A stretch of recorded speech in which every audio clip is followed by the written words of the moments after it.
Commence primary ignition.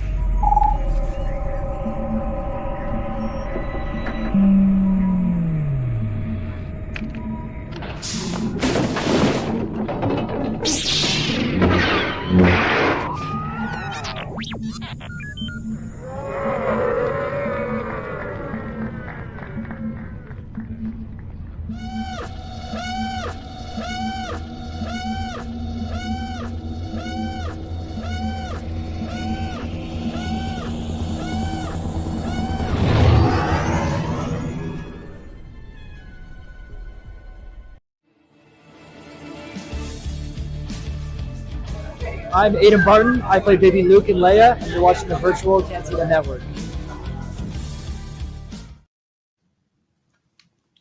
It's the baby. Welcome, citizens of the Republic, to the Clone Wars Revisited, Season 1, Episode 6. We did it. I'm so excited.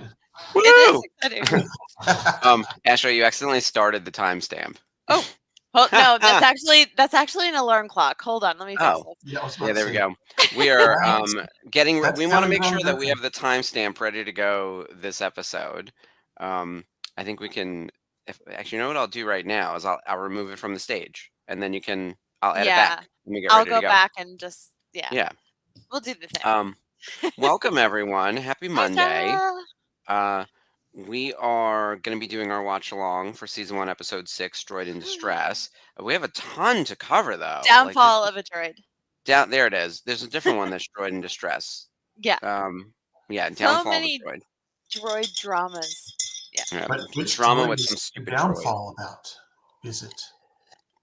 Or It looks like R2 is the focus, and at least Ahsoka's back. So Spencer, yes, we are sure it's episode 6. that's right.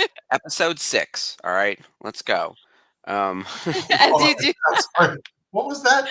Is that what your 6 looked like? 6. Okay. What's up, Jay? Hi guys. Hey JB. Hi Sarah and Spencer. JB. And it's another Monday. It's a very Monday, let me tell you. But we hope that everyone. I think some people got days off today. Hope everyone rested and relaxed. I had work, but I know Yeah, I feel like all same. 3 of us worked today. So there was no rest. No rest for the No rest much for the needed. I'm not going to say wicked because Yeah. Oh, coming up on that too. That was another thing I wanted to put in on my list. So here's some of the stuff we're going to talk about before we get into the episode. We have a rumored Simon Kinberg Star Wars trilogy, as announced by Deadline. So that feels really Yeah. official, but it Yeah. didn't get retweeted or anything by Lucasfilm. But Simon's quoted in it. So that feels really official. And of course, every Star Wars fan site on the planet was reacting to it. So we got to talk about that. We also had basically D23 Brazil happening. which So there was a looks lot so of cool. there was a lot of news coming out of that. So I we thought got Sigourney Weaver was a given. what was that? I said I thought SG was a given. Sigourney. Oh, gotcha. I thought that was a given. Well, here's the thing. There's so many rumors out there, and can't keep track of everything. Yeah, But definitely not. we did get real trailers for stuff that we know are coming, right? So the Thunderbolts trailer dropped, which was pretty cool. So What cool. If Season 3, which is starting very soon, You Captain guys. America 4, and then they announced Andor Season 2, not to be outdone, but no trailer or anything. But we have like stills, like production concept art of Cassian and K2. Yeah. So it's exciting. Yeah. Skip, did you have a particular piece from D23 that you were most excited about? Anything from that list? Oh no, I was just the one little story that I saw was that they announce or admit or something to that effect that Sigourney Weaver was going to be in The Mandalorian and Grogu, and I thought that was maybe I accepted a little too much rumor, let's call it, and already thought that was a given. I thought, well, hasn't that been announced? But I guess maybe it hadn't been announced yet.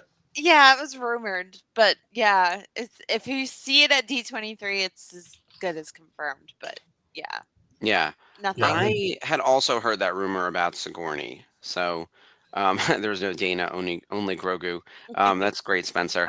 Yeah, I do believe she is in the movie, and I can't remember where that originated from, but I'm Yeah. pretty sure that's true. Um, they didn't really talk much about the Mandalorian and Grogu movie, and I gotta be honest, like, I think they're doing a pretty good job keeping things under wraps. Like, I know very little of what's going on about that movie, and I always have an ear to the ground. I usually know shit I shouldn't know. And this time around, I'm like, I don't know what's happening. So that's strange. But yeah, let's roll around in some rumors. So let's start with the Simon Kinberg Star Wars trilogy. So this was announced by Deadline. First of all, trilogy. What do we think?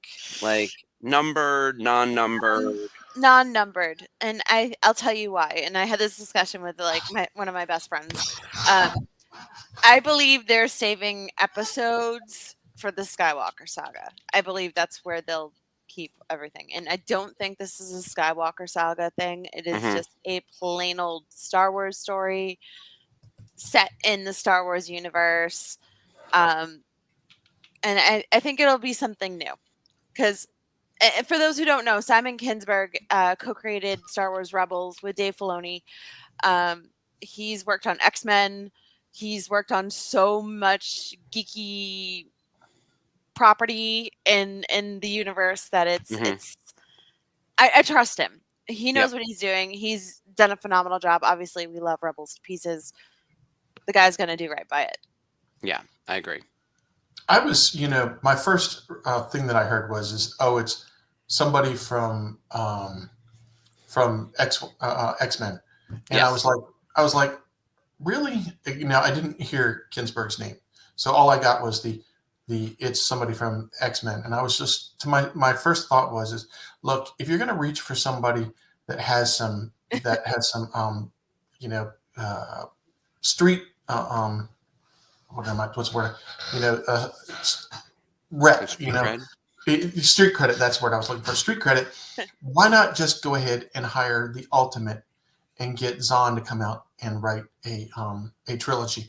Because if there's one human being that is going to be considered an absolute winner across the board, nobody's going to question him about creating something Star Wars and making it work. It's going to be Zahn. Now, given Mhm. he's a author and a novelist instead of a screenwriter, but trust me, I think he could at least create something that we'd all be happy with. Yeah, But I'm Ginsburg's surprised that got, you know, Ginsburg's got credit, because of Rebels, and I do kind of like Rebels, but I didn't know that part at first. Yeah. Yeah, I think there's a place for Zahn for sure. And believe me, Simon Kinberg surprised me too because I kind of thought he was done with Star Wars. Because all right, I'm going to read out some of his IMDb stuff because it is more Marvel heavy and it is very Mhm. X-Men heavy. Yeah. He's also got the new um Agatha Christie movie. So like he did Death on the Nile, as well as Murder on the Orient Express. So he's kind of in that space too. But he was an executive producer on Deadpool Wolverine.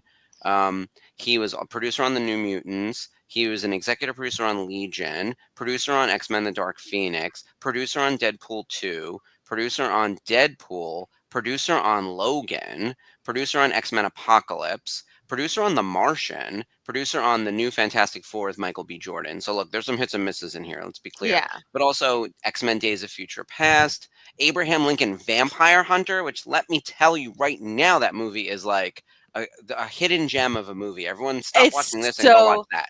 crazy. It's so good. And then The book X-Men was First really good Class. too.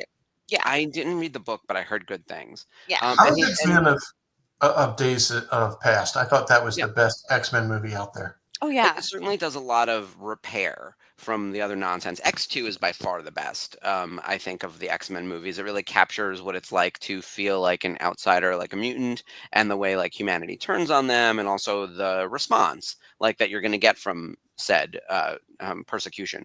Right. But like Days of Future Past like fixes the problems from Dark Phoenix or from I'm sorry, from Last Stand. Last Stand, it was such a mess. Yeah. But that alone, I mean, Simon Kinberg is really interesting because Rebels is really his big Star Wars thing on here. So to Mhm. then say we're going to hand this man the keys to the kingdom for a trilogy is a little surprising. I wouldn't be surprised if they gave him, though, like an animated movie, or I mean, he's supposed to be writing it. I don't know if he's Yeah. certainly not directing it. He's not a I mean, director. He's a yeah. producer. Yeah. So any way I think he goes with it, whether it be live action or animated, I honestly think he'll do a great job with it, because there is enough hits in the resume, as we Mhm. were just saying. There's enough hits and enough good things for me to be like, okay, you understand the assignment, you can do this. And he, like I said, he worked closely with Dave. Yeah. And as Spencer just took the words right out of mouth. Filoni runs creative. He will go with who he knows can deliver. Exactly. And he So- knows Simon. Mhm. I bet you they partner well together. It's like I hope at some point Henry Gilroy could write something too, but like, So, you know, rumor has it, and I shouldn't say rumor because it's been announced, but it's the project itself hasn't been named, and other than the fact that it's Ashley Eckstein and Henry Gilroy working together on an original project. mhm. It's an kind of like an audio drama play, maybe for Audible or something, but they are working together on a new original property. So he's kind of busy Yeah. with Ahsoka herself. Yeah. So that'd be I'd be fun. into that. Yeah. I'm We glad got we to talk to listened. Ashley Eckstein last week, as you guys might have heard us as we were doing our giant Rhode Island recap.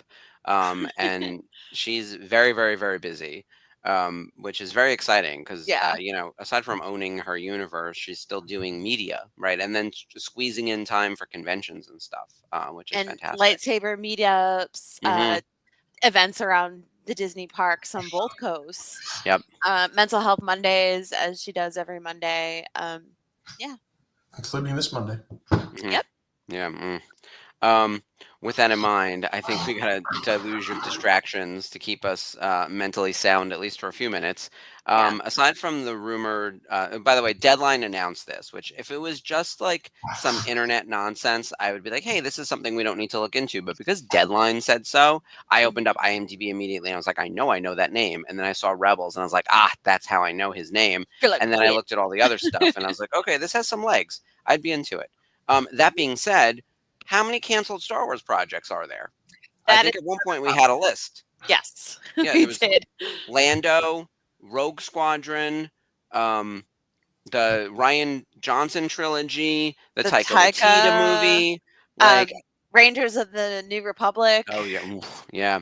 Which is a shame because we know Polly would totally Probably would do have been it. great. You should just made it around him. Yeah. That's 5 right there without us trying. Like, in which one of them was a trilogy. So let's say 7 projects off the God knows Actually- the ones we don't know about either. Yeah. Yeah, those were the ones they announced. I'm embarrassed. Like, I got to be honest. Like, it's a tough time to believe anything. And the Daisy Ridley project seems to be going very poorly. Like, Until Daisy is quiet about it, I would not count it out yet. When Daisy stops talking about it, Mhm. you know that it's gone. But Yeah. Daisy has been optimistic. So again, yeah, I have faith. so was Childish Gambino, Donald Glover? Glover. You Yeah, almost said Donald Faison. yeah. I keep doing that. There's 2 You do it Donalds all in all of Star Wars. And they're both yeah. in Star Wars. Yep. And they both came out around the same time in terms of the content. Yeah. Yeah, we were actually trying to get Donald Glover for Celebration 19. We did get Donald Faison, but I remember at one point I was telling someone, I was like, "Oh, we got Donald," and I was like, "What?" And I was like, Faison, which is also still very exciting, but not Donald Yeah. Glover. Oh my god, Um, my Scrubs loving friend lost her damn Yeah. mind for that one. So Oh, of course. and me All right. clueless. Sorry. I still So, love Mike- him in The Martian. Yes, The Martian is an incredible movie, and And This time- Daniel Glover's part in that is hilarious. he and that's another Star Wars connection because he's in it. Simon was a producer on it. It all comes around. Just saying. All right, let's get on to the next batch of stuff. So Skip, which one do you want to jump into? Thunderbolts trailer, What If trailer, or Captain America 4 trailer? Oh gosh. Flip the coin. Okay. Thunderbolts. Thunderbolts. Okay. Did you guys see the full 3-minute like it's basically an extended scene plus trailer stuff. Yeah. From think so. D23. That was I cool. didn't clock it, so I didn't know if I watched the full one. Mhm. But yeah, it was. The interesting thing was, okay, they're in the limo, Mhm. the 45-mile-an-hour limo that has the bulletproof windows. Not, and all of a sudden, they're being chased, and here comes Bucky, and Mhm. Bucky gets rid of the people chasing him, but then also shoots them down, and I was like, I'm so very confused. But Yeah. that was probably the intent. I love Miss Pugh. Mhm. Oh, Pew pew pew. give me some flow anytime. Pew Yep. pew. And the relationships, the interactions looked really good in the trailer. So hopefully that fleshes out well in the movie. It's quite a cast. Yeah. Florence Pugh is technically in the one spot. Like she seems to be top billed out of all of them, followed by Sebastian Stan, followed by David Harbour. Love them. Which it's a good trio right there. Hell yeah. Although it seems like Sebastian Stan, to your point, Skip, is coming from the outside. He seems to be working for Valentina Allegra de Fontaine, played by the amazing Julie Louis-Dreyfus. She seemingly has bought Stark Tower, and is Yes. basically living in what was Avengers Tower. Good for her. Mixing a Moving on drink up. a la Tony, right? Like Yeah. just chilling, entertaining the crew, including Yelena. And who else was in there with her? Taskmaster, Rachel Weisz is Ghost. back. Yep. Ghost is Hannah Ghost. John Common, Yep. and then Wyatt Russell as John. Love Wyatt Russell. You mean like Kurt Russell Jr.?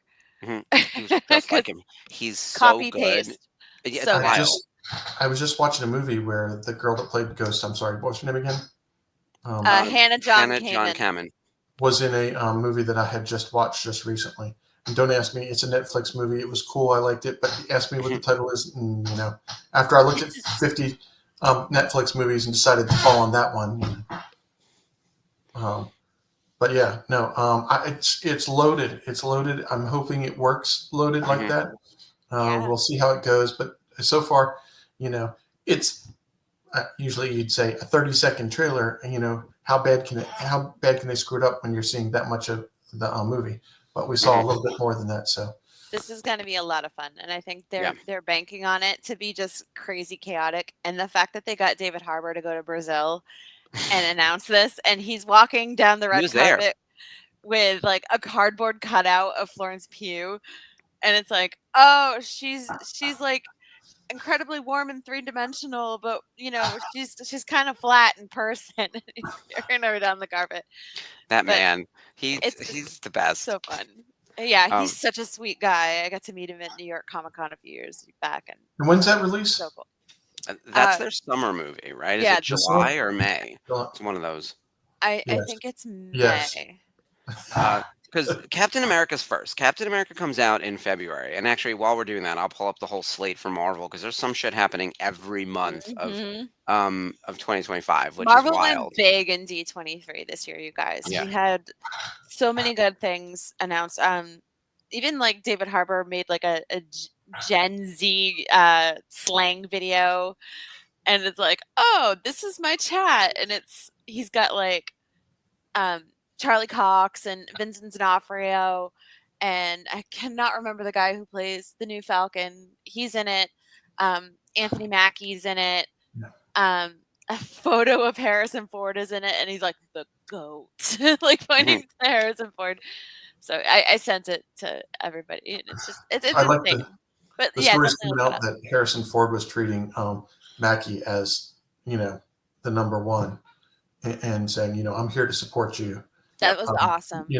Very classy of Harrison if that's how it went down. Yep. Yep. Anthony and they Mackie will. is definitely top billed in Captain America, and then Harrison Ford is in the 2 spot. He seems to be the main supporting player plus the secret villain, and not so secret villain at this point because he will turn into Thunderbolt Ross. That's the comment that Dave just made. So that actually sets up Thunderbolts nicely, right? So Yeah. President Ross, who now looks different without the mustache. That's the in-universe of like why Harrison Ford doesn't have the same face as the prior actor who has sadly passed away. But like Harrison Ford is a recast. Thunderbolt Ross has been in numerous Marvel movies before this, and then is going to take some type of serum to become a Red Hulk and fight Anthony Mackie's Captain America, which is very exciting. We also have quite the supporting cast too. Giancarlo Esposito is playing one of the other villains. Dude, that shot of him walking down the street with that big ass gun, just firing at people, insane. The man can play a villain. It's great. He's very good at this. He plays bad so good. Yeah. He's awesome. And the title for Captain America 4 is Brave New World, which I gotta be honest is a title that I think has been overused everywhere since the book came out. Everyone thinks they're in a Brave New World. But there's quite the cast. Anthony Mackie, Harrison Ford, Liv Tyler is in this as Betty Ross. Yeah. Which is interesting. Danny Ramirez is back as Joaquin Torres. That's Falcon. Or I guess the new Falcon. He was we saw him in Falcon and the Winter Soldier. Yeah. Yes. Who was he playing beforehand? But now he's going to be the Falcon. So he was one of the operatives that was working with sorry, I'm blanking on Anthony. He's Anthony Mackie's wingman. It's just that he inherits the wing pack. Yeah, he gets the wings. And he becomes Falcon. But I thought he had another code name, and I'm blanking on it.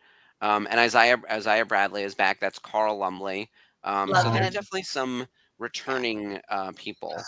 So Carl Lumley was really phenomenal in The Fall of the House of Usher. So he can do dramatic roles, and it looks like Isaiah Bradley was set up for an assassination attempt, and he's in jail.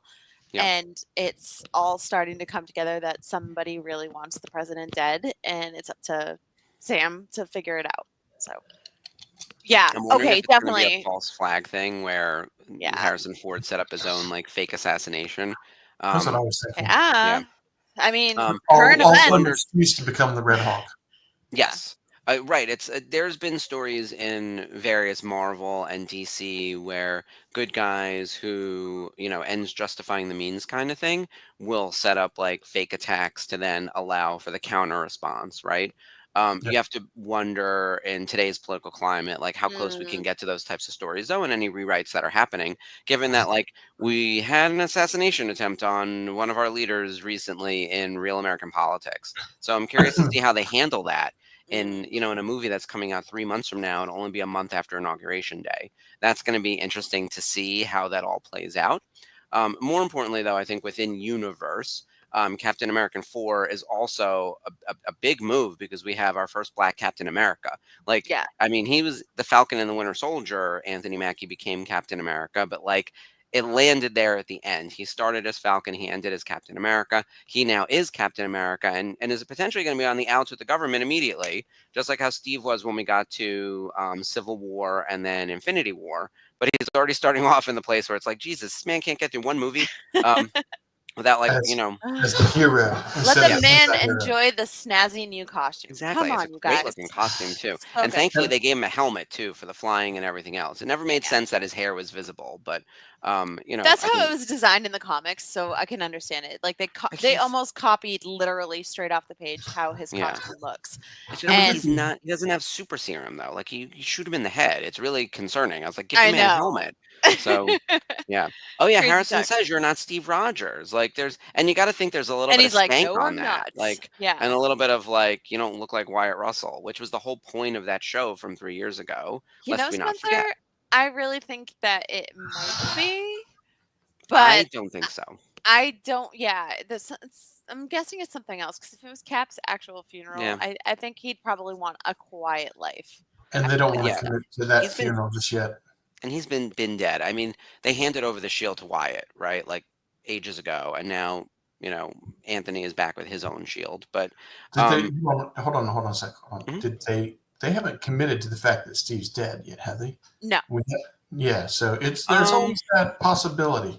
They inferred it, but nobody actually, here's his body in a in a coffin, So I think they're holding out just in case they need to go grab him. Yeah. We should place bets now on whose funeral it is. I think it's going to be some inane, it's going to be a fucking senator or someone. I don't think it's going to be anyone. I think it's not. Who died during the assassination attempt for. That could be interesting. There you go. Someone who was defending the president. It's all Giancarlo's fault. That's what we're going to say. Yeah. Oh, for sure. He's for sure the big bad, working in tandem with Harrison Ford. This will then set up, though, now that we have Thunderbolt Ross in full Thunderbolty kind of thing, the Thunderbolts asterisk, which has a cute little sound effect added to the end for 2 reasons. One, we think that this is still technically a working title in that the team will not call themselves the Asterisk. Thunderbolts. And when it's shown at the end of the trailer, you know how now they like do the trailer, they say the name, and there's always like 5 seconds of comedy before they cut to black, right? Like there's like a structure to these things now. They joke about how they should call themselves the Thunderbolts. Like that is Red Guardian's Red recommendation to Guardian. the team. And David is everyone's like, like that's fully terrible. embracing it. Yeah. Yeah. He's giving it full ham. And Yelena's like, that's awful. But yeah, Dark Avengers seems to be the name that they would probably choose. But like, I don't know. I kind of hate both of those. Dark Avengers is stupid. Yeah. Thunderbolts ties you to Thunderbolt Ross. I kind of like something with a V in it because they're working for Val. Yeah. But like, I don't have a name for them. That being said, I don't think they need a team name. I like that they're a ragtag group. I like that they make no sense together, that most of them have not met, even though Yelena and Red Guardian know each other, and Yelena and Bucky have crossed paths like once or twice, and like Captain America, or I guess Wyatt Russell, who's a U.S. agent, and Yeah. Bucky have crossed paths. Most of them have not met. Like, where the fuck has Ghost been? Where is Yeah, like, we don't know. you know, She's gonna have some backstory to fill. We haven't The seen Pre-Vengers. Ant-Man and the Yeah. Wasp. We're not So- the Avengers. We're the Pre-Vengers. yeah, there's something. But I also think you need to build all of these teams because we have now these different slices of Marvel that exist, and this will still be ground level, tactical, but like not super heroic. This is your Suicide Squad to handle like dark stuff. So Yeah. hey I Lori, got that close Hi, to saying Lori. that. Suicide Squad, right? Yep. Yeah. Suicide Squad. I was thinking the same thing. And I was Yeah. letting you roll, and I was like, oh, damn, you got to the Suicide Squad before I got spitted in there. Do you have a favorite Suicide Squad character? It's a tough one, right? Because it's an ever-growing, ever-changing roster. Yeah, I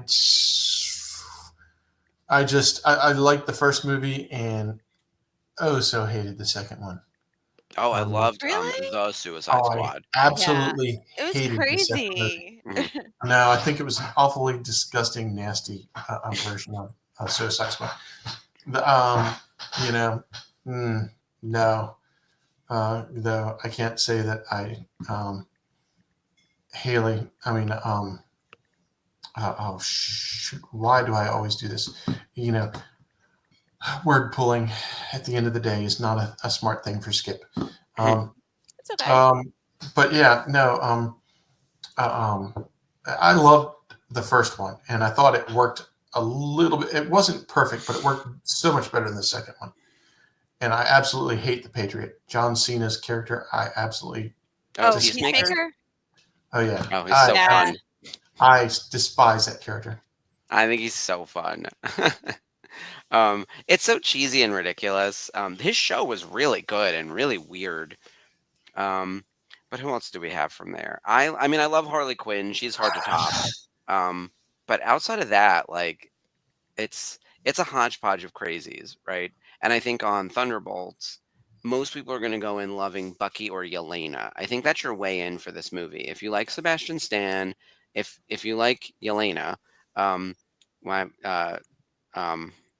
Florence Pugh, which I think a lot of people do, you're good.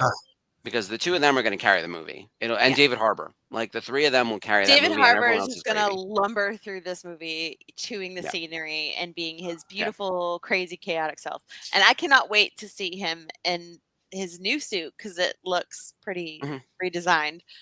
Wyatt Russell's suit is slightly different, too. Yeah. I know in the comics it's black. It's not red, white, and blue. That's what they gave him at the end of Falcon and the Winter Soldier. Right. Which I really like. I love Wyatt Russell. By the way, if anyone has not seen the Monarch TV show, which is set in the MonsterVerse universe of Godzilla and everything, he plays the son of plays his dad really well. He plays his dad. Yeah, it's amazing. Literally, he's like his dad. Plays, back in time when he was younger, and it is incredible. So I highly recommend that show because it actually brings some like gravity and some seriousness to that ridiculous MonsterVerse series of movies. It's like so out of place tonally because it's actually serious and really tries to care. Monarch was amazing. Look, JB's on the same side as me. Yeah, JB. Yes. Is there going to be another season? I heard there's going to be, but there's Okay. probably going to be another movie first. Oh, So okay. I'm we'll still see. bitter about them breaking down Fenway Park. Sorry. Yeah, they'll rebuild it. It's fine. I Everything think gets destroyed. Think of I it this way: hope. you get to be on the list of things crushed by Godzilla. Like Godzilla very rarely makes it to the East Coast. He's I usually just know. like He's out in the um, Pacific. He's traipsing around between California and Japan. yeah, He's he's I busy. causing think chaos. Like, yeah, I guess And you're right. there's one other thing I wanted to mention about Thunderbolts before we close out on that topic, and then in 5 minutes we're going to watch Clone Wars. Um, Lewis Pullman is cast as a guy named Bob, but we believe that he is playing Sentry, which is essentially the Superman of the Marvel universe. It's probably a better I don't know if there's a better composite than that, but like he was most recently in the new Salem's Lot. So that doesn't really tell you very much, but Yeah. he was also in Top Gun Maverick. Weirdly enough, also playing a guy named Bob, which Spencer caught. I did not realize that. And yeah, a Sentry is going to be in the MCU potentially, which they're introducing a lot of characters, but we'll be at Secret Wars before you know it. So every character is up for like recasting or death or disappearing or flying out into space, a la the Eternals, as it were. Yeah. Although it's Kevin gonna be Feige did say is he it would love to see the Returnals return, and he would love to figure out a way to visit the Scarlet Witch again, and would be very excited to have Catherine Hahn back for something. So Oh they my were all God. kind of vague answers, but none of them were negative. It wasn't like Eternals are dead, guys, or Yeah. that we're never getting Wanda back. It all seemed very open to that whole side of things, which was cool. Seeing the What If final season, we can say Mm, final season trailer. final season. We've got so many characters back in this, and not only the characters, but the actual actors that play them in live action, Yeah, that's cool. including Agatha Harkness, hmm Catherine Hahn. So that was cool. Love her. Yeah, there's. Kip, what did you She's not think of going that? anywhere. I'm intrigued. I'm excited. It's just like it's it kind of reminds me of Star Wars, the Jedi Tales, in that Yeah. you get like backstories and understanding of characters that you didn't before. So I'm kind of looking forward to that same kind of feel in What If. I like some of the earlier ones. So I'm looking forward to it. I'm also, because of my Rebels and Clone Wars attachment, not afraid to get excited about something that's animated. I know a lot of people will stray away from the animation, and I'm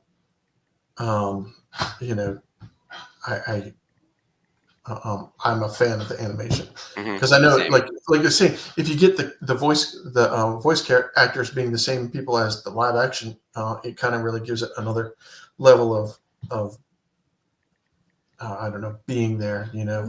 Have the same feel. So I'm looking forward to it. I'm excited about it. It's gonna be really cute. I mean, Howard the Duck is back, man. Yeah, We got Seth Green. Storm with Molesnir. I Like, think I'm excited about Howard the Duck, but everything else I'm good with. yeah, Meow, I meow. love it. It's And so Darcy. weird.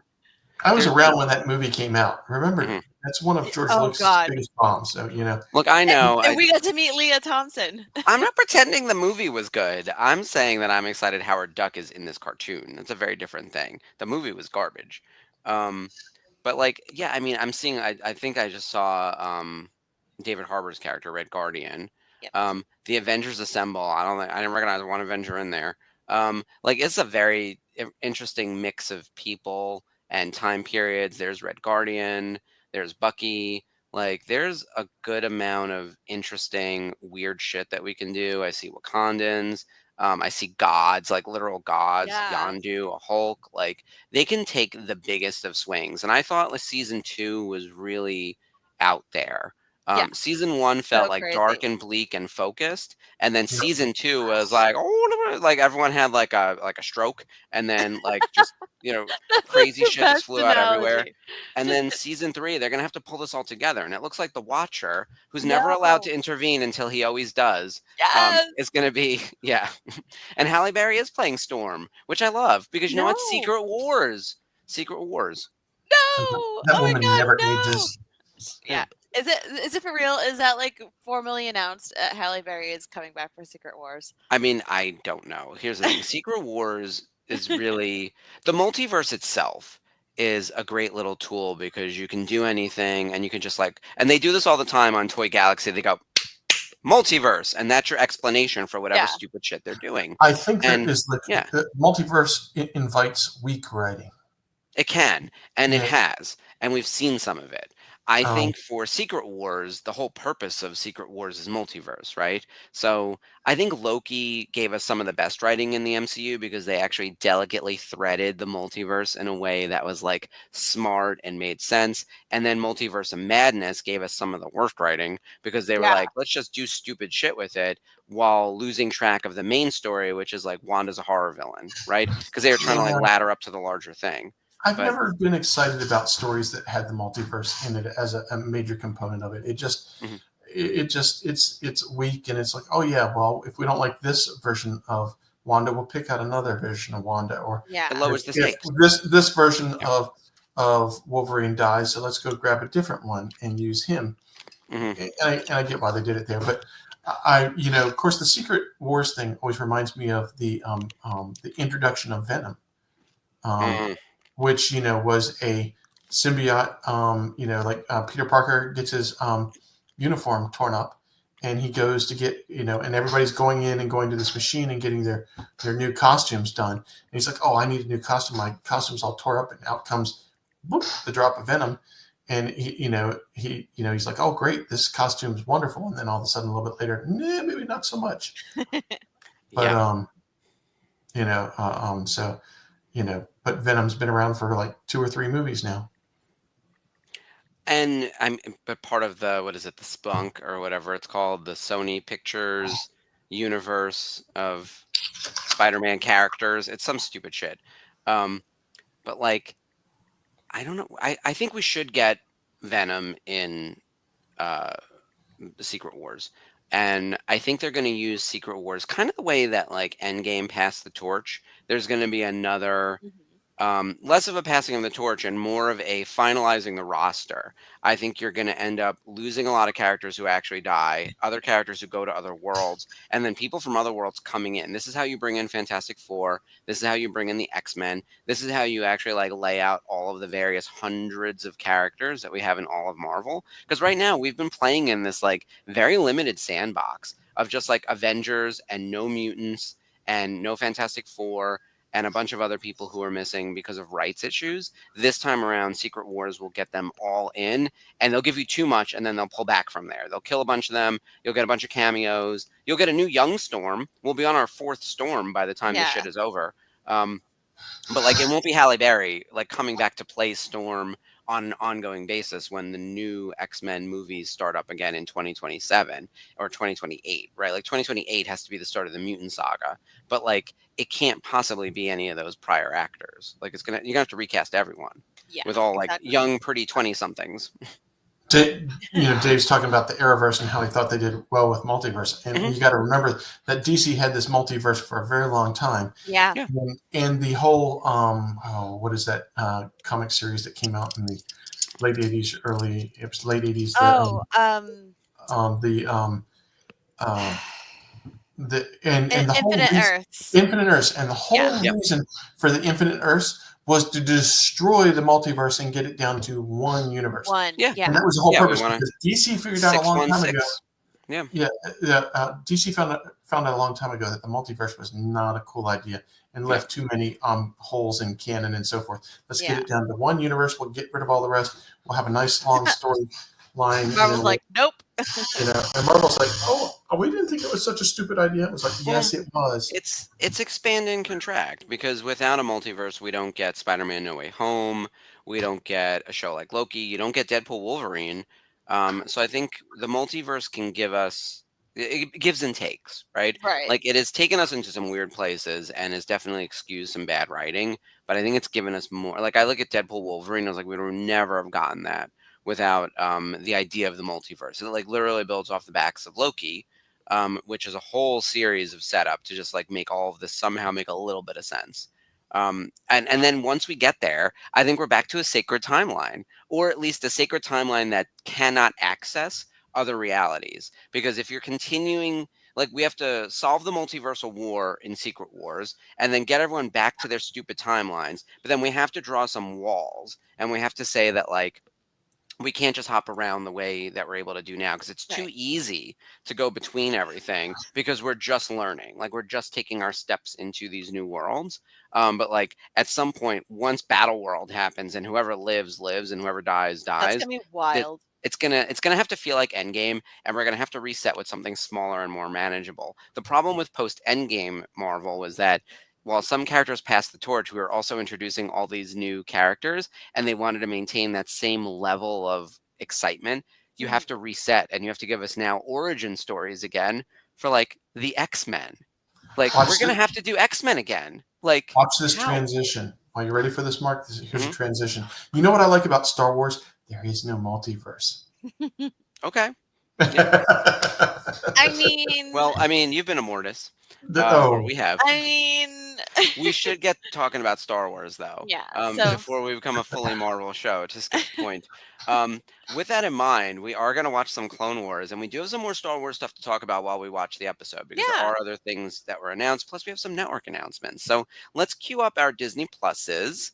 Yeah, but there's no multiverse yet, Dave. Wait till we get to Mortis in Ahsoka Season 2, and they open up a portal to something stupid.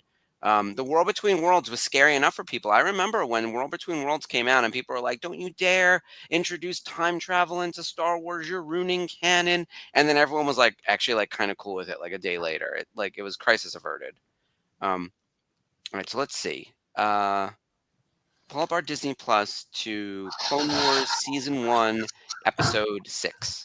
and give up on the timestamp. Yes. ah, come on. Why is this being a pain? Sorry, All right. guys. Oh, I I'm lost the going time to, frame. Hold on, hold on. yeah, I will Ugh, find the countdown. my clock is a pain. There we go.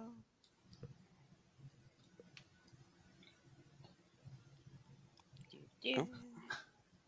Wrong countdown. I almost did it again. We're trying, All guys. Ready? Let's do it. The All right, long. we are going to start the countdown and then play the episode. And go.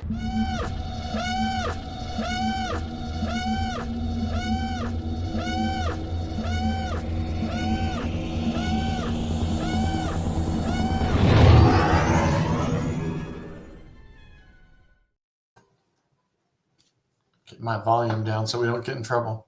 Hmm. La, Oh, la, la. Trust in La, your la, la. friends, and they'll have reason to trust in you. I guess we didn't really. So we didn't read the thing. So we'll play. Let me pull up the card that has the description of the episode and everything. Oh, Jesus. I love how they put the the haze to the animation. As the clones are fighting there, to give it that kind of almost looking back, memories. I don't know. That was Memories of war. Good times. All right, so here's a reminder of what we're watching. Season 1, Episode 6, Downfall of a Droid. And then the description. Ashley, do you want to read the description? Sure. R2D2 is lost during a fierce space battle, and Anakin, along with Ahsoka and a replacement droid R3S6, must find him before the Separatists discover the Jedi military secrets locked in his memory banks.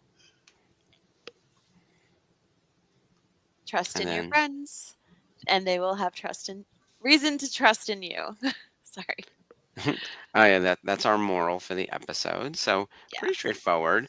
I do like the idea that Anakin is, like all things, not following the rules and isn't properly wiping the data banks of his droid on a regular basis. And now it is actually threatening the safety of other people because R2 goes missing. That's actually a very good plot idea. Yeah. Although I hate anything that's droid centric, because the droids can't really communicate super well. Like, it just there's so many bad droid episodes of Clone Wars, you guys, like, and they're Yeah. almost unskippable. This one is actually pretty good, because I think the idea of R2, being a receptacle of all sorts of information Yeah. that would get the Republic in trouble. Since Anakin is just keeping every little secret in there. But honestly, like a 3PO talks, so he needs to have his memory wiped probably often. Yeah. R2 doesn't really talk. But he could get hacked. I know, and that's probably shame on Anakin. Like, Yeah. Well, hence the shirt. Hold on. we can't Yeah. sum up the entire Clone Wars in one sentence. Settle down, Anakin. I stand corrected. Yep. Available at tpublic.com. / virtual - cantina.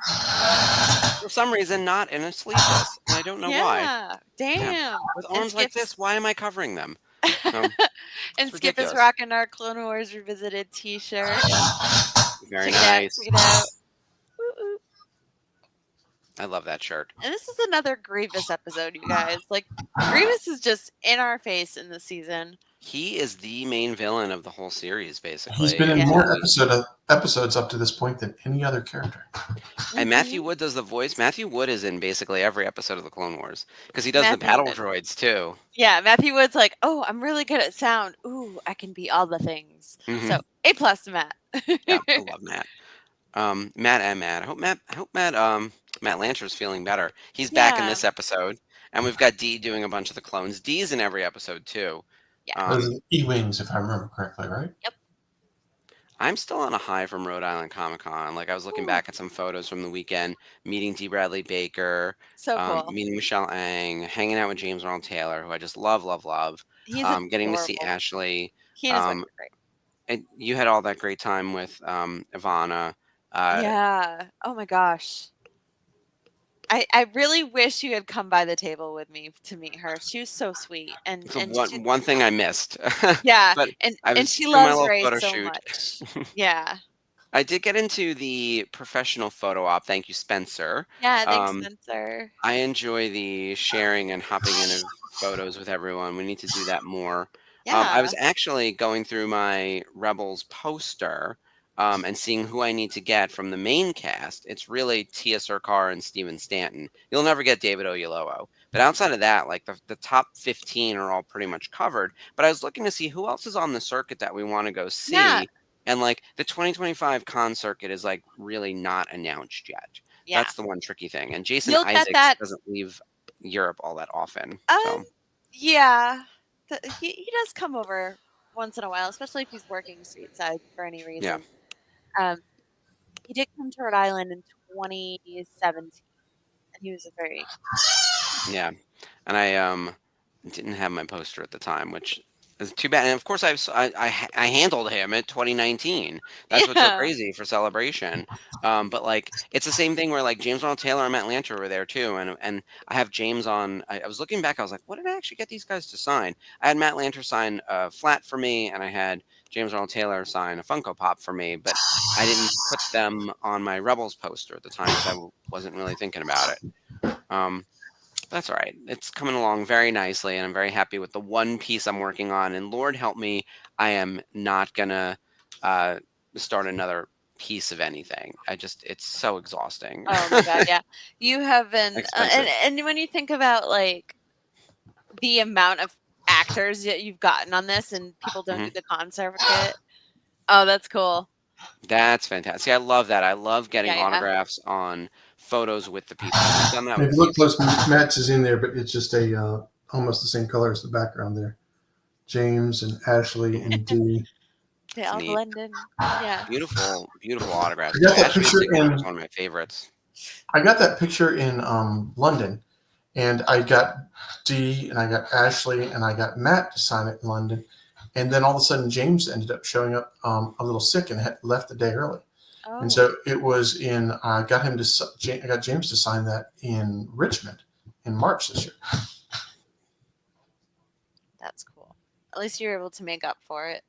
Mm-hmm. Oh yeah, I am. Look, I missed out on Rhode Island. I would have loved to have been there, but I am not feeling deprived this year at all.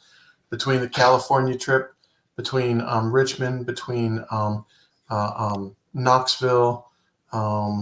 What else did I do? There was like 5 cons or con-like events that I was in this year. So really can't complain that I missed ICC or I didn't go to Rhode Island.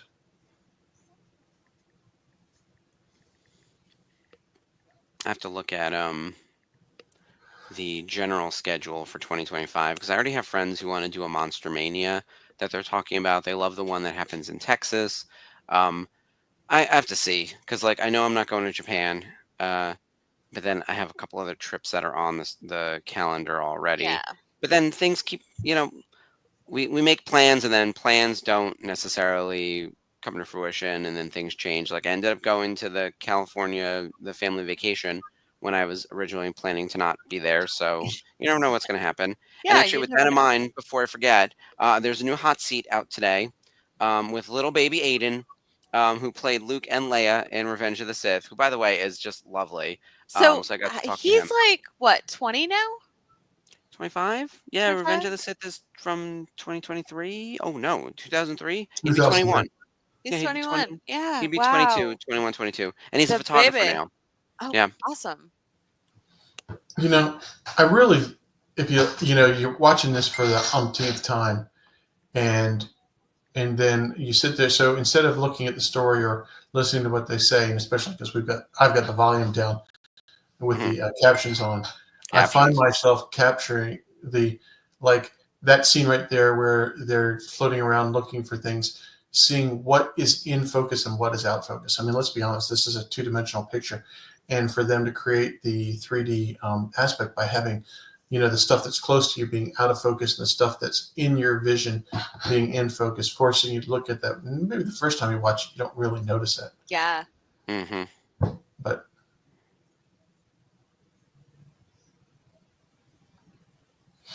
See, I always found it weird when Anakin calls Ahsoka like my young Padawan, and I know he's doing it to be funny because obviously he's a big kid himself, but it just kind of gives me the heebie-jeebies. I don't know why. And I noticed that the replacement droid is kind of painted like our replacement chopper that we get in Clone Wars Season 7, Cheap, also voiced by Dave Filoni, and they're the same color scheme. So it's kind of funny that the replacement droids are those yellow and gray and black colors. So,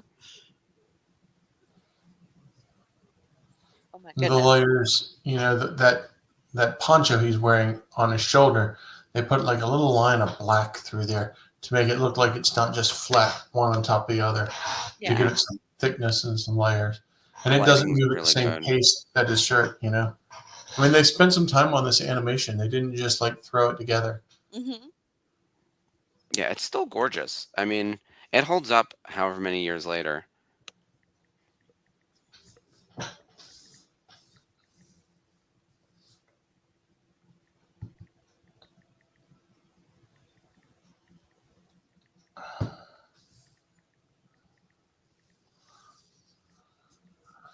This feels by like the way, a Spencer. classic.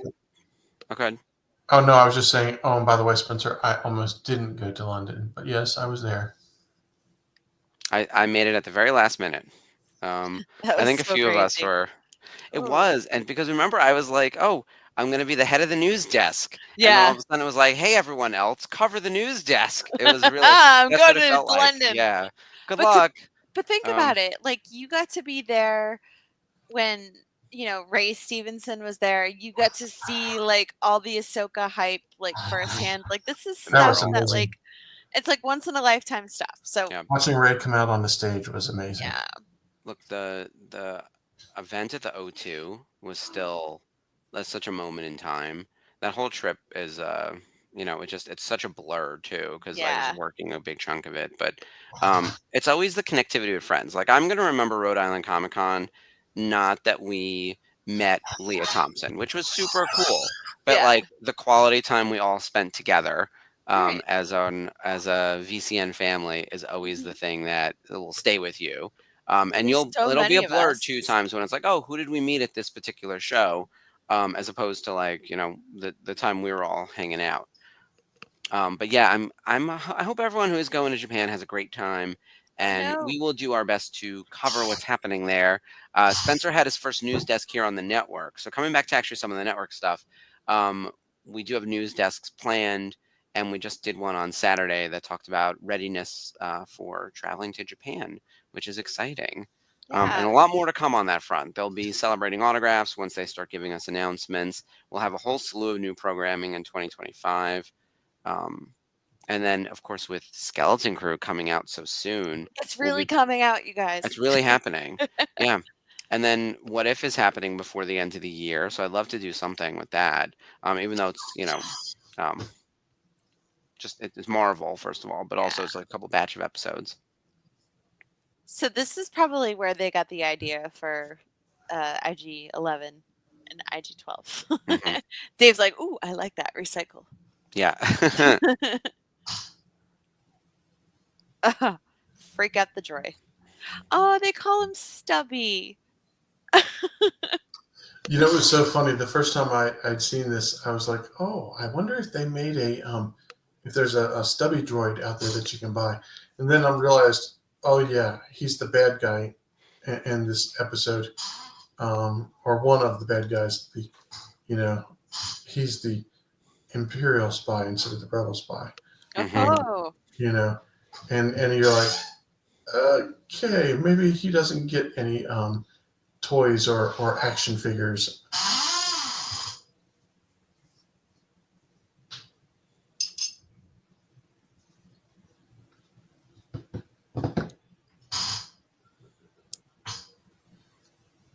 Damn, this guy's got a vendetta. Mm-hmm. Oh, there he is. It's a boy.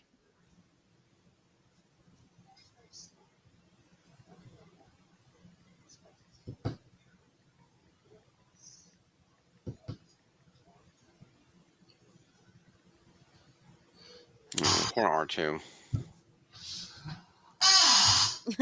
R2's like the Leia of the droids. He's never down and out. Nope. Yeah. He's been captured, but don't count him out yet.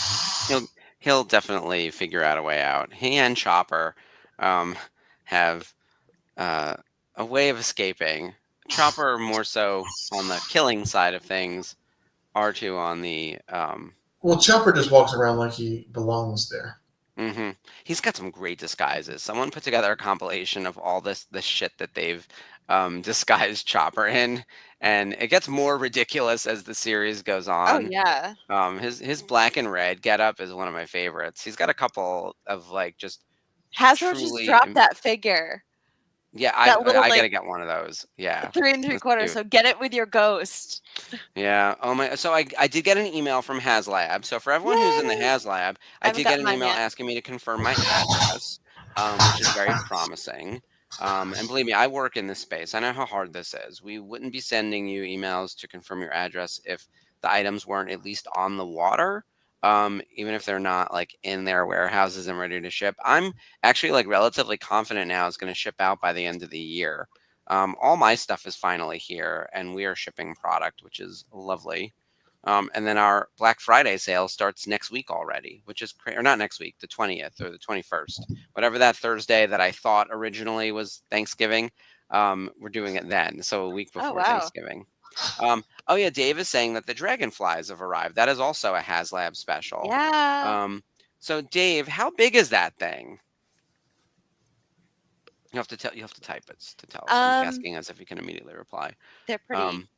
They're gigantic. Yeah. I was kind of disappointed. We went to Rhode Island Comic Con and we saw the newest HasLab that they have for Ghostbusters, which is the Ecto 1 with the black jumpsuit Ghostbusters figures, the extra ghosts, and the deluxe and the regular.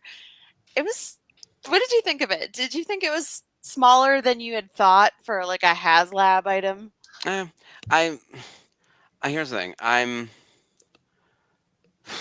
have so many mixed feelings on the HasLab because it can't just be men and women of our age group propping up the toy and action figure market.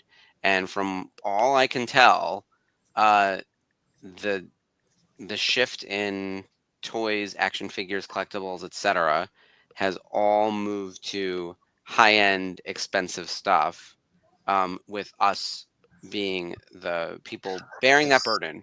And if we don't buy that stuff, there won't be any retail product because retail is like dying across all franchises. But Yeah. I think Star Wars is having a particularly troubling problem with that. Um, and I don't know where to go with that. I think that we have overdone, like we talked about this with Black Series, right? Like they're literally out of characters. Like there's no one left to make. Yeah. So I don't know. I didn't give too much thoughts to it because I also don't care enough about Ghostbusters. Like they're cute. I like Yeah. Ghostbusters, but the Ghost is the only HasLab I will probably ever do. Like I don't need anything that's. I forgot that I paid $600 or $500 for that damn thing. I was like, oh yeah, this was expensive. There was a reason I don't do this on a regular basis. I don't Yeah, need it. seriously. Yeah. As I sit here and hawk $700 helmets for a living. But that's a small piece of my portfolio.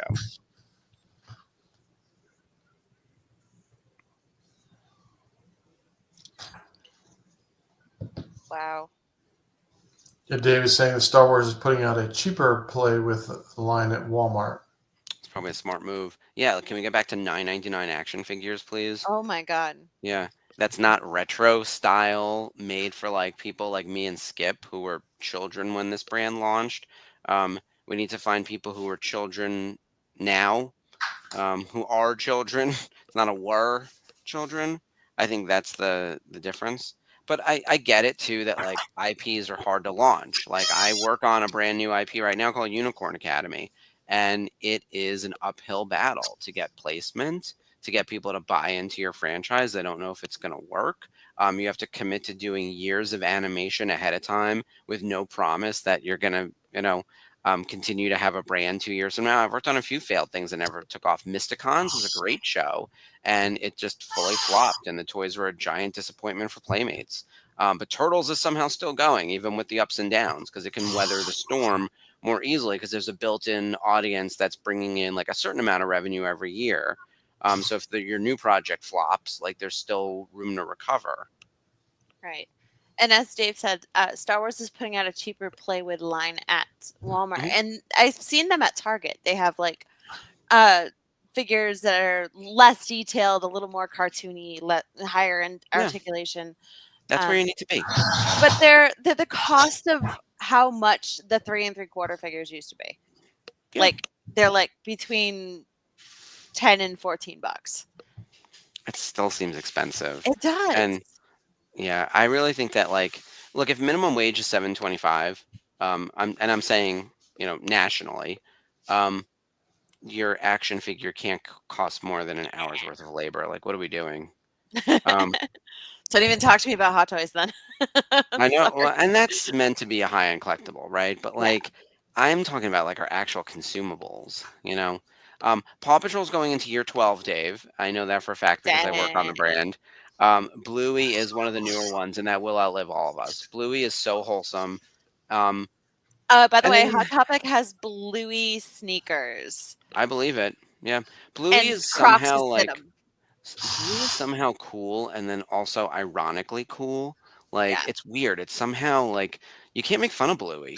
Like No. Because people, it's for the parents and the kids. yeah. But then It's also got the the teenagers are like not embarrassed by it. I don't know. These Gen Zers don't get embarrassed. They call things like Chugi or whatever, but then they don't care. Like they'll just do it. They're like, yeah, call me Chugi. I like K-pop. Like whatever. I have Um, 5 nieces and a great niece. I'm a childless cat mhm, lady. And I same. still love Bluey. So it's cute. Yep. When we were at Rhode Island, I think all 3 of the hosts were there. Yeah. Yeah. Steve's line was pretty significant. Yeah. All He right, so always that says, was Clone Wars. That happened. I gotta be honest, like I forget sometimes that because this is 22 minutes and they either have to cram in a ton or nothing happens, you lose like you don't have like the long form storytelling in some of these, and then sometimes you'll get the next part of this like 7 episodes from now. Yeah. Like we really should have done this in some type of like continuity order or something. Don't tell Sarah that. She'll be like, I told you. I know the lid's gonna hit the ceiling. I hope she's still listening. She's gonna go like slap yeah. poor Jay and be like, look, I said so. She's booking her plane ticket right now to just beat me senseless. But this one does have a part 2. David's Correct, like, Dave. yep. Yeah, Dave. Yeah, yeah. JB knows. So Dave, this one does have a part two, uh, and yeah, we'll get resolution too. I hope they find R2. That's one of Yeah. the other things too. Is like this being a prequel series is really like Anakin can never be in danger. Ahsoka more so, but like Yeah. Anakin, Obi-Wan, Grievous, Palpatine, Yoda. There's always so much danger. Like the whole cast has to make it out alive, and Yeah. that's And we're kind going of to go why I hate 7 prequels. years without Anakin meeting Grievous. Oh, my favorite. Yeah, they run circles around those two to make sure that they never see each other. I was like, you've never seen a picture either, though, or I guess not a picture to scale. Like you must have Yes. seen the picture, but then once you see Yeah. him I in, thought you were you know, smaller. it's ridiculous. It's because he's all hunched over. All right, so let's talk about what's coming up on the network. We mentioned a couple things already, but this week we have something very special happening. So usually we have Daughters of the Galaxy on the alternating Wednesdays, but it's Life Day this week. Yeah. So Oh my we've got our gosh. annual Life Day special You Is it guys. with really the that Sky time Talking already? Through Neverland group. So that's happening this Wednesday. So the ladies have the night off, and I think Spencer is joining the team from Skywalking Through Neverland to talk VCN Life Day, which is very exciting. Yeah.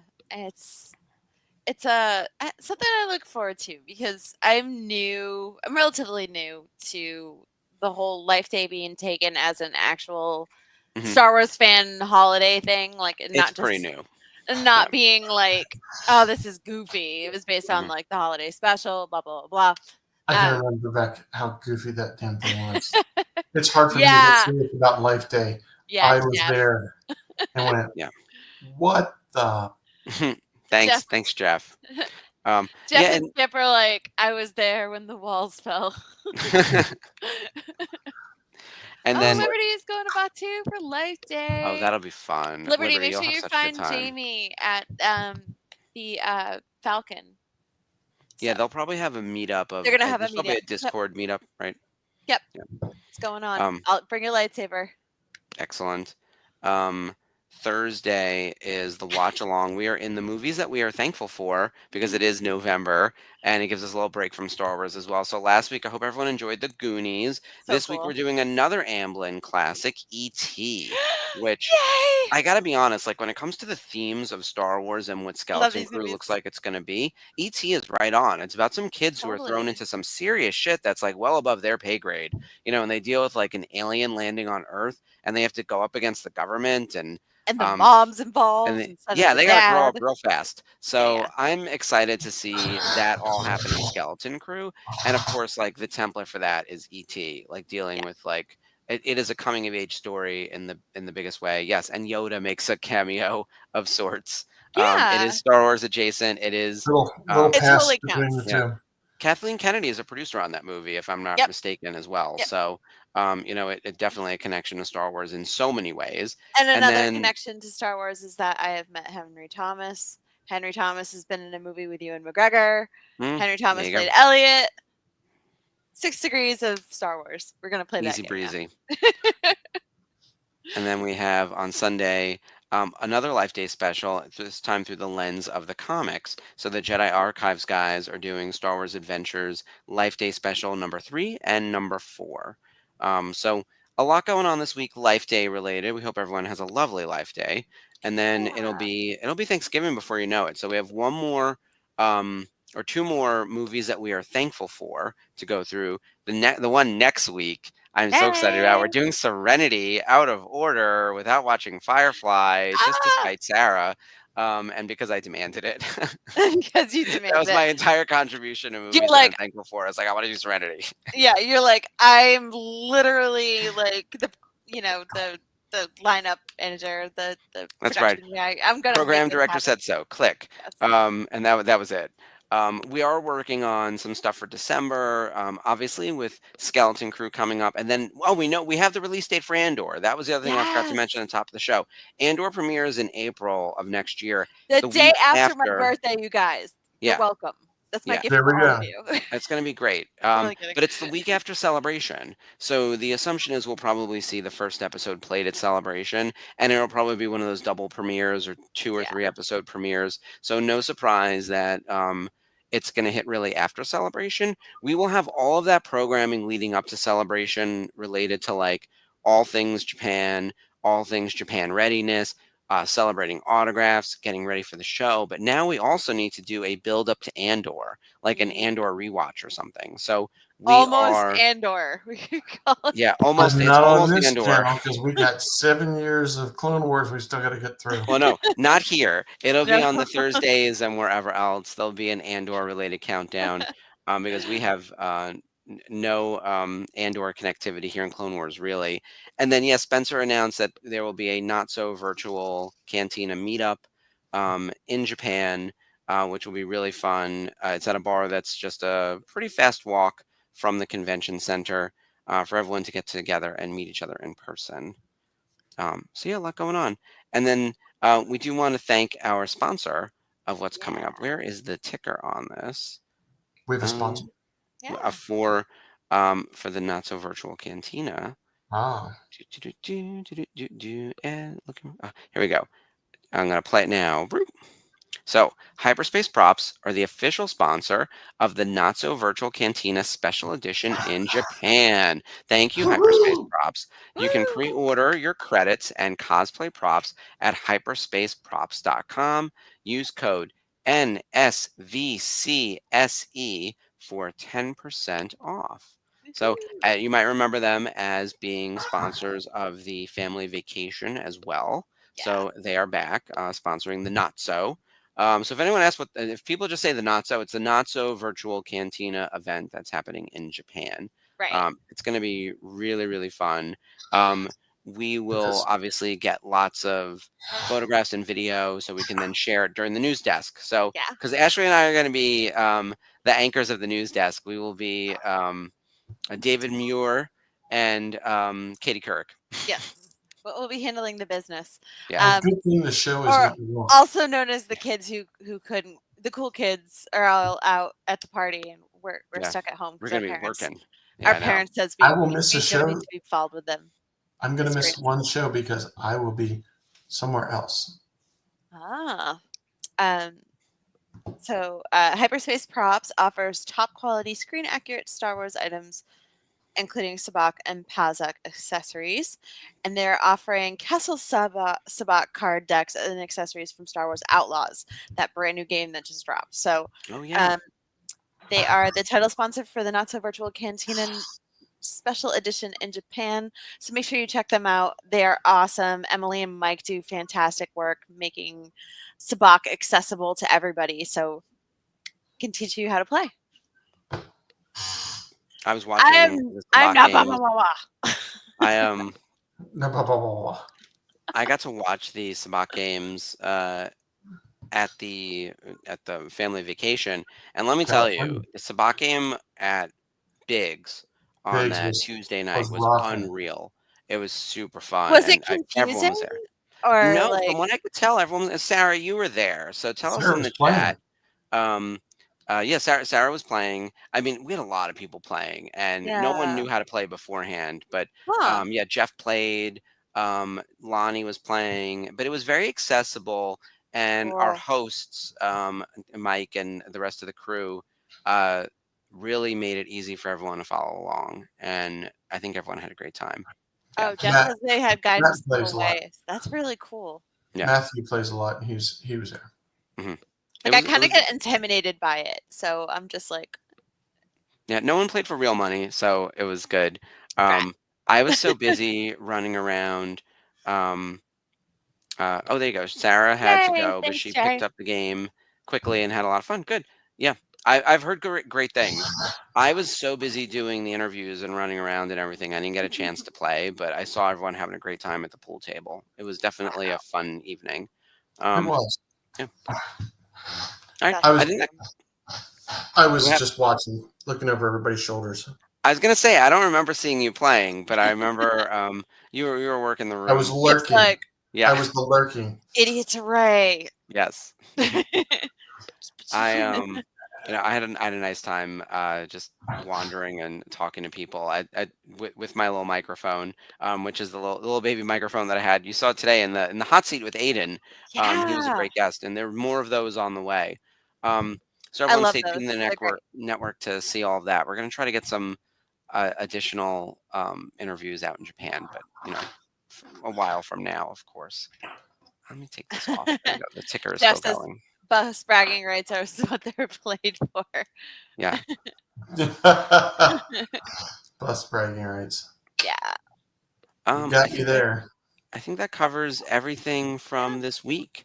So thank you guys, everyone who joined us tonight for Clone Wars Revisited. We'll be back next week with season 1, episode 7. But We'll be right on. ding. We messed up in the chat what our episode was tonight, but it was episode 6. We'll be on to episode 7, Duel of the Droids, next week. That'll be the conclusion to this 2-parter. I don't know if I will be here next week though, because I might be getting early tickets to Wicked, like early tickets, like early screening. So I'm waiting to see if that happens. If not, you'll be in good hands with Ashley and Skip. Yeah. Either way. And they will watch the episode and we'll have a great time. And of course, like there'll be more fun stuff on the network. But I will be on Thursday for Movies We Are Thankful For with Serenity. I can't wait. I got to see if I can dig up my T-shirt, but I don't know if it still fits. That shirt was tight when I was still a twink. So I don't know if it's going to fit my Leaf on a Wind shirt. It will not go around the gun show, I'm telling you. No, it's I've definitely outgrown that shirt. The gun show is. What you can do is show and tell. Show and Here we tell. go. Yeah, but like this is a shirt I used to wear. I need to buy some. I was gonna say not some T-shirts. I need some new clothes. Is what I actually need. Oh my gosh. Yeah. Be careful about what you bring on the plane. If the canister of coaxium, you might want to ship that instead. Double check before you get something confiscated from customs and end up in some like broke down palace situation. That's my big. That's my big suspicion. I was like, don't accidentally bring the heroin that I definitely don't have and end up in some like messed up jail forever. That's like my biggest fear about traveling abroad. Like between that and hostel, I can't handle it. Exactly. It's no, so scary. I go straight to broke down palace. It'll be less hostile than me accidentally having brought something like ridiculously illegal that's innocuous here. So if you get like the Barbasol shaving cream from like Jurassic Park and it's accidentally got all the like the vials inside of it, but it's plastic and they don't know this, and Yep, exactly. And then fresh hell. Yep. Yeah, cell phones don't work. Don't remember a single number. Bad day for you. Mm-hmm. Yeah, Jeff. Tanaka Shipping Solutions will help. Done and done. All right. Well, with that, thank you everyone again for joining us. Thank you. Good times throughout the week on the various shows, and then make sure you tune back in next Monday for our season 1, episode 7, Duel of the Droids. And until then, as always, long live the Republic. Long live the Republic. Bye, guys.